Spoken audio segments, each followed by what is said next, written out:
Hello student, कैसे हो सभी लोग। तो आज हम लोग बेसिक्स ऑफ बायोलॉजी का नेक्स्ट लेक्चर पढ़ने वाले हैं, जिसमें आज हम लोग पढ़ेंगे बायोमोलिक्यूल्स। ठीक, तो हम लोग आज क्या पढ़ने वाले हैं, दैट इज बायोमोलिक्यूल्स। क्या पढ़ेंगे? Biomolecules. Biomolecules.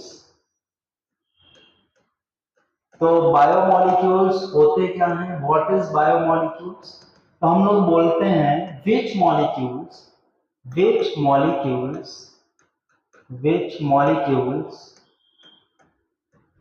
found in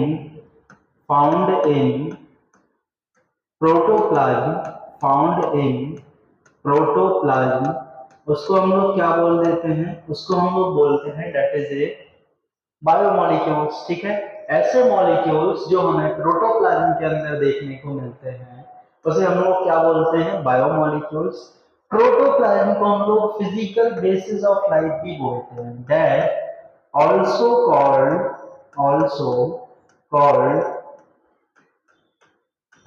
physical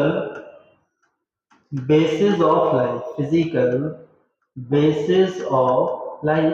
ठीक, हम लोग इसको फिजिकल बेसिस ऑफ लाइफ भी बोल देते हैं, याद रखना। ठीक, इसके बाद हमारे पास, अब देखो बायोमोलिक्यूल्स की हम लोग बात करते हैं तो बायोमोलिक्यूल्स में हमारे पास इनऑर्गेनिक भी आते हैं, ऑर्गेनिक भी आते हैं। ठीक, तो हम लोग सबसे पहले समझते हैं मोस्ट एबंडेंट एलिमेंट्स कौन से होते हैं। मोस्ट एबंडेंट एलिमेंट्स, ठीक है, तो हम लोग देख रहे हैं most abundant elements. Most abundant elements most abundant elements कौन से हो जाएंगे जो हमें देखने को मिलते हैं? तो हमारे पास आ जाते हैं carbon, hydrogen, oxygen, nitrogen, sulphur and phosphorus. ठीक है, तो सबसे ज्यादा एलिमेंट्स जो हमें देखने को मिलते हैं वो ये होते हैं। अब बात आती है कि हम लोग लिविंग और नॉन लिविंग एक दूसरे से डिफर क्यों करते हैं? क्योंकि अर्थ पे तो ये एलिमेंट्स होते हैं। ठीक है, क्या पूछ रहे हैं हम लोग देख रहे हैं why living and non living differ each other कि हम लोग एक दूसरे से डिफर क्यों करते हैं? Differ each other. ठीक है, क्यों डिफर करते हैं? हम लोग डिफर करते हैं बिकॉज इट्स कॉन्स्टिट्यूशन या फिर content modification are different types. ठीक है, कैसा देखने को मिलता है? डिफरेंट टाइप्स हमें देखने को मिलता है। कैसा देखने को मिल रहा है? That is different types.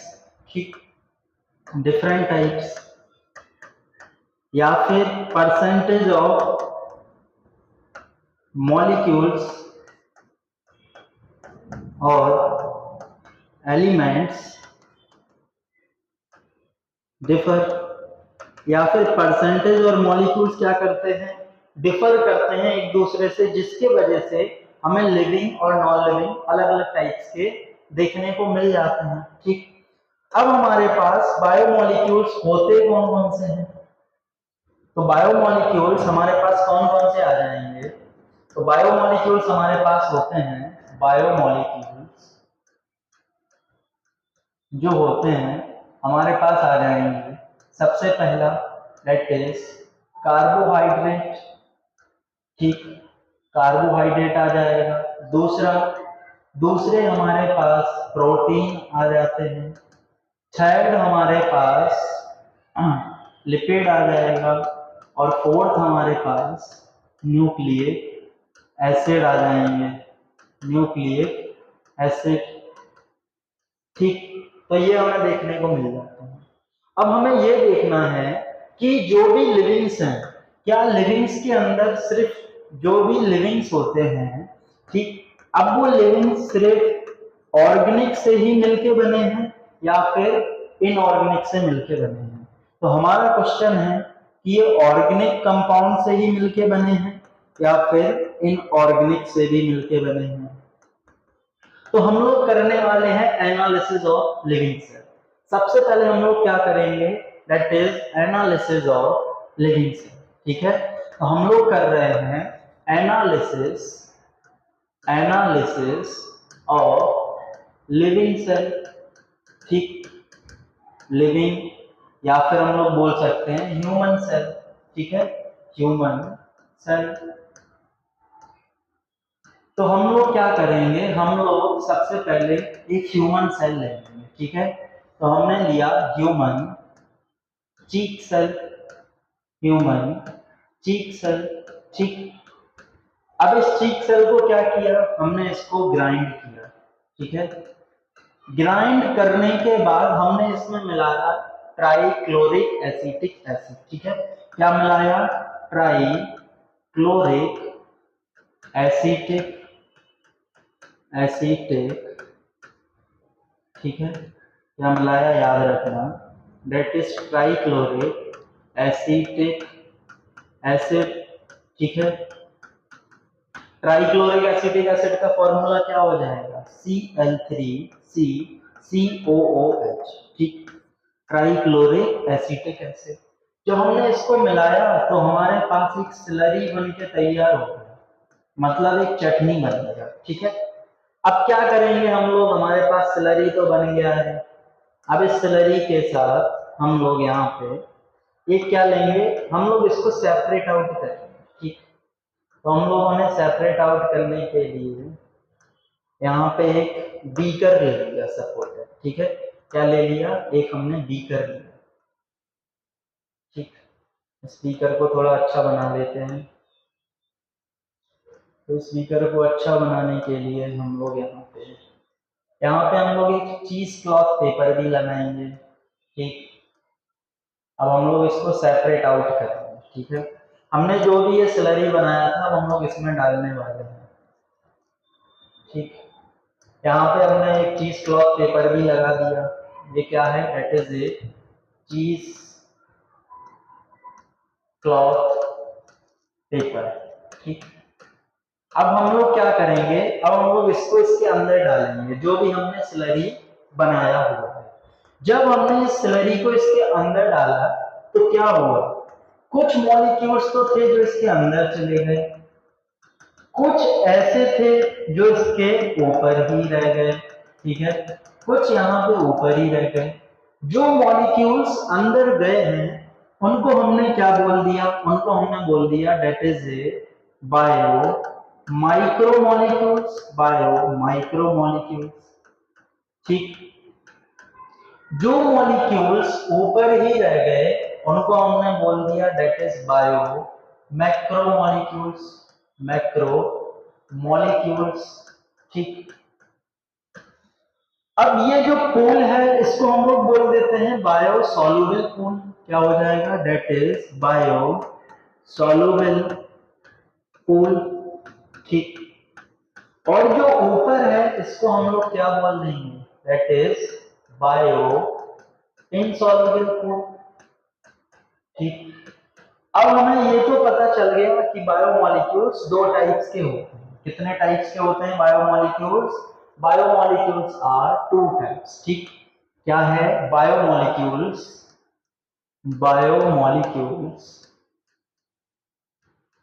Are two types.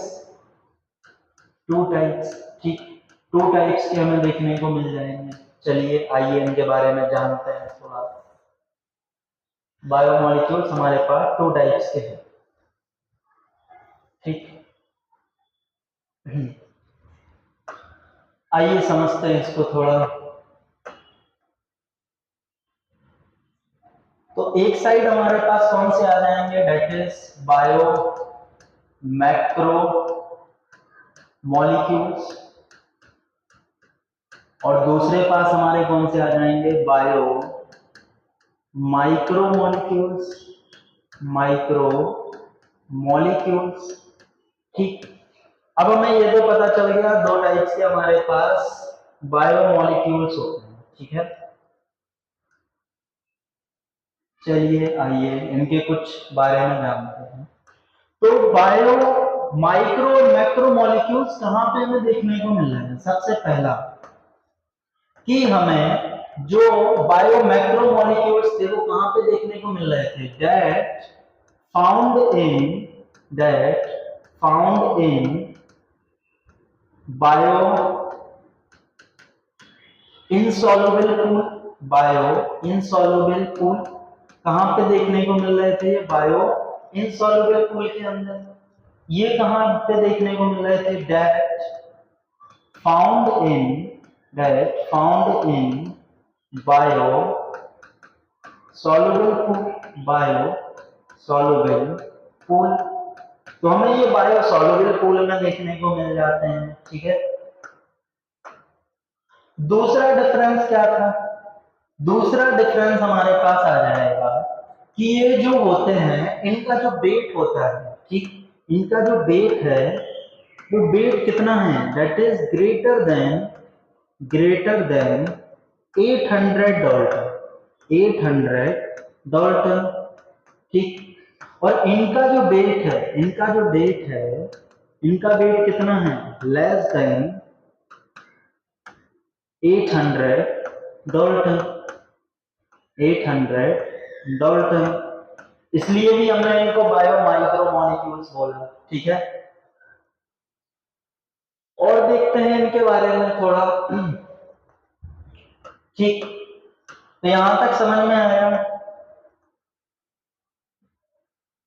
इनके एग्जाम्पल क्या आ जाएंगे? एग्जाम्पल तो हमारे पास आ जाता है कार्बोहाइड्रेट, ठीक। अब कार्बोहाइड्रेट किससे मिलके बना होता है? ये मिलके बना होता है शुगर से। तो इसमें क्या आ जाएंगे? शुगर या फिर सैकराइड्स, ठीक।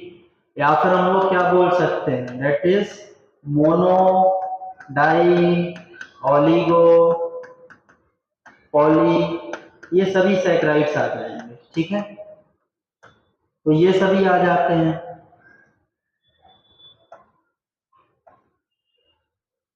सैकराइड्स, ठीक है। तो ये आ जाएंगे, ठीक। दूसरा हमारे पास कौन सा आ जाएगा? That is protein. और हम लोग जानते हैं कि प्रोटीन किससे मिलके बने होते हैं? That is made up of amino acid, ठीक। किससे मिलके बने हैं? Amino acid. इसमें क्या आ जाएंगे? एमिनो एसिड, ठीक है। दूसरा हमारे पास आ जाता है न्यूक्लिक एसिड, ठीक। थर्ड हमारे पास आ जाएगा न्यूक्लिक एसिड। तो न्यूक्लिक एसिड किससे मिलकर बना है? न्यूक्लिक एसिड बना होता है तीन चीजों से। नाइट्रोजन बेस, आगे इसको समझेंगे। नाइट्रोजन बेस, और क्या हो जाएगा? नाइट्रोजन बेस के साथ साथ यहाँ पे शुगर भी होते हैं, और क्या होते हैं? और यहाँ पे हमारे पास आ जाते हैं फॉस्फेट, ठीक। फॉस्फेट ग्रुप, ठीक। ये आ जाएगा। अब देखो यहाँ पे लिपिड नहीं आएगा। लिपिड हमारे इसका एग्जाम्पल होता है, एक्सेप्शन है, अभी जानेंगे इसको। तो लिपिड भी हमारे इसी में ही आ रहा है, ठीक।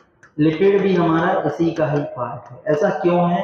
आइए इसको समझते हैं। नोट करके लिखना,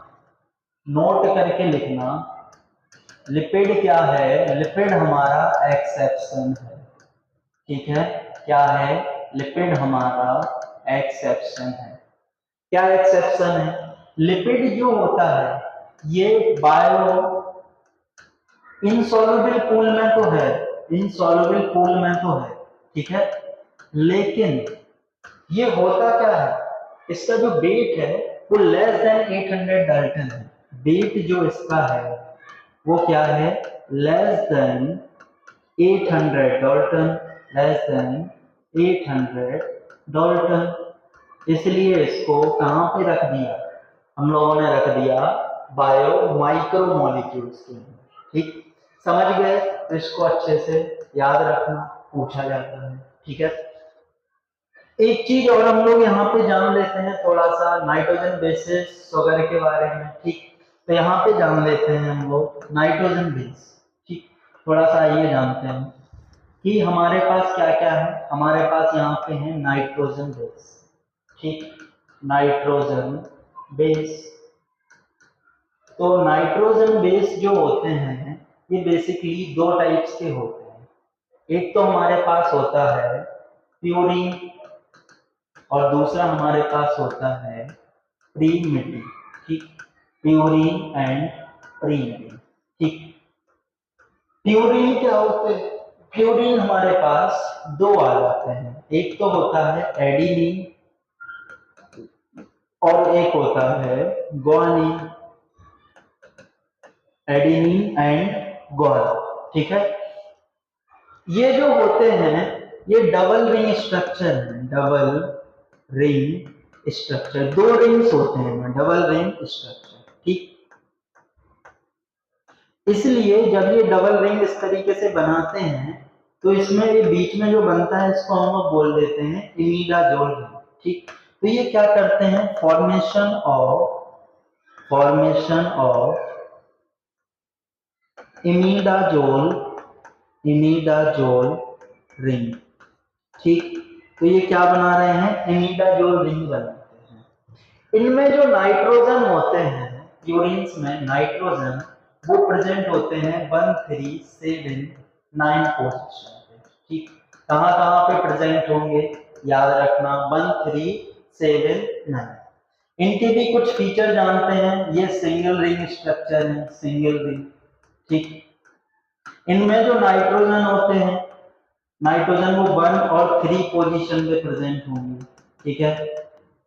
और हमारे पास जो प्रीमिडीन्स होते हैं वो प्रीमिडीन्स का नाम कितने होते हैं, ये हमारे पास 3 आ जाते हैं, ठीक। कौन कौन से, हमारे पास आ जाएगा साइटोसिन, हमारे पास आ जाएगा यूरेसिल और आ जाएगा थाइमिन, ठीक। तो ये आ जाते हैं हमारे पास, ठीक है। शुगर हमारे पास दो होते हैं, शुगर हमारे पास दो होते हैं। कौन कौन सा शुगर हो जाएगा, शुगर हमारे पास जो है वो दो होते हैं। एक तो हमारे पास होता है राइबोस शुगर और दूसरा हमारे पास होता है डीऑक्सी राइबोस शुगर, ठीक है। देखो न्यूक्लिक एसिड के बारे में थोड़ा और जान लो, यहां तक जाना है तो, कि न्यूक्लिक एसिड जो हैं ये पॉलीमर होते हैं किसके, पॉलीमर ऑफ न्यूक्लियोटाइड, ठीक। वैसे ही हमें दो देखने को मिलते हैं, एक तो होता है न्यूक्लियोटाइड और एक होता है न्यूक्लियोसाइड, ठीक। कितने होते हैं, न्यूक्लियोटाइड एंड न्यूक्लियोसाइड। न्यूक्लियोटाइड में हमारे पास क्या क्या आ जाएगा, नाइट्रोजन बेस और आ जाएगा शुगर और आ जाते हैं फॉस्फेट, ठीक। दूसरे न्यूक्लियोसाइड में हमारे पास आ जाएगा नाइट्रोजन बेस और यहाँ पे आ जाएगा शुगर मॉलिक्यूल्स, ठीक। एक चीज और याद रख लेना कि जो भी हमने नाइट्रोजन बेसिस देखे इसमें क्या होता है कि हमारे पास जो एडिनिन है, एडिनिन किसके साथ में जुड़ता है, ए हमेशा दो हाइड्रोजन बॉन्ड्स के साथ में जुड़ेगा पी के साथ, और ग्वानिन ट्रिपल हाइड्रोजन बॉन्ड्स के साथ में जुड़ेगा सी के साथ। इनके बीच में जो ये हैं इनको हम लोग हाइड्रोजन बॉन्ड बोलते हैं, क्या बोलते हैं, हाइड्रोजन बॉन्ड, ठीक। अब जो हमारे पास थाइमिन होता है, जब आरएनए होगा तो ये थाइमिन रिप्लेस हो जाता है आरएनए में किसके साथ, रिप्लेस बाय यूरेसिल, ये यूरेसिल के साथ में रिप्लेस कर जाता है। तो इस चीज को भी याद रखना, ठीक है। ये सब चीजों को जो बताया था वो चारगाफ ने बताया था। जब हम लोग जेनेटिक्स पढ़ते हैं तो इनको बहुत डिटेल में पढ़ेंगे और बीच बीच में जहां जरूरत पड़ेगी वहां पे हम लोग पढ़ेंगे, ठीक। तो यहां तक आप लोग समझ गए होंगे। देन हम लोग एक चीज और समझते हैं कि जो हमारे पास क्या होता है, अब हमने देख लिया कि हम लोगों में ऑर्गेनिक कंपाउंड्स तो होते हैं, लिपिड हो गया, कार्बोहाइड्रेट्स हो गए, प्रोटीन हो गया, न्यूक्लिक एसिड हो गए, लेकिन क्या हम लोगों में यहाँ पे इनऑर्गेनिक कंपाउंड्स भी होते हैं? इसके लिए हम लोग देखेंगे एस एनालिसिस। ठीक, हम लोग करेंगे एस एनालिसिस। तो हम लोग इसके लिए क्या करेंगे, हम लोगों ने एक यहाँ पे ले लिया मस्त लीफ। ठीक, एकदम हमने फ्रेश लीफ ली है। ठीक है, फ्रेश लीफ हमने ले ली। ठीक, फ्रेश लीफ। ठीक, हम लोग ये एनिमल सेल के ऊपर कर रहे हैं।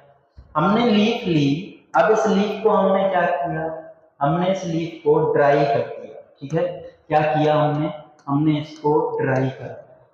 ठीक है, मतलब हमने ड्राई किया, या फिर हम लोग बोल सकते हैं कि हमने डिहाइड्रेशन कर दिया। डिहाइड्रेशन, जब हम लोग डिहाइड्रेशन करेंगे तो इससे वाटर निकल जाएगा, मतलब अभी ये वेट लीफ थी, अभी ये ड्राई लीफ बन जाएगी। ठीक है, तो अब हमारी लीफ का हाल कुछ बहुत गंदा हो गया। ठीक है, अब हमारी लीफ ऐसी सूख चुकी है, ये बन चुकी है ड्राई लीफ। ठीक, अब हमने इस ड्राई लीफ के साथ अभी भी बुरा बर्ताव करना नहीं छोड़ा, और हमने क्या किया, और हमने इस लीफ को थोड़ा और फिर से क्या किया, हमने इसको डिहाइड्रेट भी किया और साथ में इसको बर्न भी कर दिया। ठीक है, अब हमने इस लीफ को क्या किया, डिहाइड्रेट किया, डिहाइड्रेट, और क्या कर दिया, बर्न कर दिया।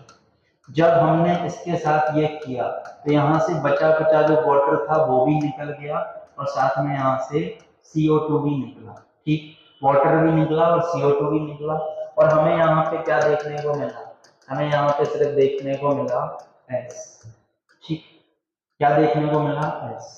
और जब हमने इस S को चेक किया तो हमें पता चला कि इसके अंदर क्या होते हैं, इनऑर्गेनिक आयंस।